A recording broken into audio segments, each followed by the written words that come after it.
It's Marauder Matt, and I'm back to ramble on more about the hero's journey and the heroine's journey. This time, how they relate to our two main characters in the Acolyte, Osha and Mae. If you don't know what the heroine's journey is, watch my video on Ray's heroine's journey.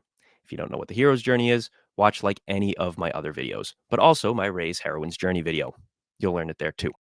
This was all spurred on by an interview Leslie Headland did a while back talking about how Osha's killing of Soul was meant to reflect Luke's sparing of his father.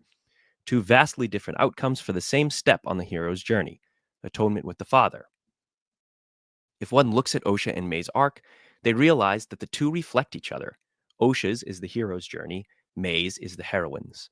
A large motif in the Acolyte is the Taiji symbol, most known as yin and yang, a symbol meant to represent a balance in nature, cycles of death and rebirth, both on a personal and cosmological scale, and femininity and masculinity. Yin, the dark, is a representation of feminine, and yang, the light, masculine. And so we see Osha, the masculine hero's journey figure, start on the light side in her small-time mechanic's job for the Trade Federation, before being pulled back into a larger world she once inhabited. She doesn't want to help initially, but eventually agrees, only to reunite with her former mentor, gather allies like Jecki and Yord, and cross the threshold while discovering the secret behind her sister's sudden reappearance. On Kofar, she encounters the Sith Chimere, who kills her friends and kidnaps her. She ends up in a literal cave, belly of the whale, and comes out of it with the elixir, the dark side of the Force. Now she must confront the biggest obstacle in her way, the father, which is more of an archetype, though the original trilogy and tons of mythology take it literally. This figure is the obstacle they must pass through to achieve their rebirth. And since Osha is falling to the dark side, this obstacle must be killed. And so Osha's atonement is the murder of her former mentor's soul. She has now been reborn into what she was meant to be, a Sith, with Chimere by her side. And on the flip side of this, we see Mae in her heroine's journey, separated from the feminine when her mothers are killed and she is thought dead.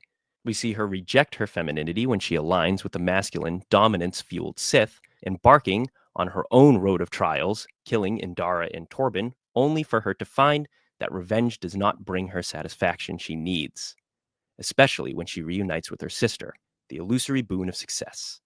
And so we embark on the descent of the goddess, the darkest point in our heroine's journey, where she rejects Chimere and unwittingly unleashes him against her and the Jedi. After Osha is taken by Chimere, Mae sets out to find her, the urgent yearning to reconnect with the feminine. The healing of the mother-daughter split comes when Mae and Osha are finally reunited, and the wounded masculine is healed when Mae sacrifices her memory to allow Osha to continue with the Sith, the masculine-aligned Sith. The last step in her journey is her quest to find her sister again, though we may not be seeing that step for a long time. The Acolyte did a great job of playing with these tropes, Osha and Mae's arcs being masculine and feminine aligned, respectively, only to meet in the middle and end on opposite sides was a very interesting idea. The exploration of duality in twins created through a Vergence in the Force, being a dyad mirroring the masculine and feminine split we'd see roughly 150 years later on the timeline, is an intriguing idea. If only we could have gotten a season 2. Hopefully this story is not done, though, and continues in some form or another. If there's any franchise that does this best, though, it's Star Wars. So maybe there's still hope.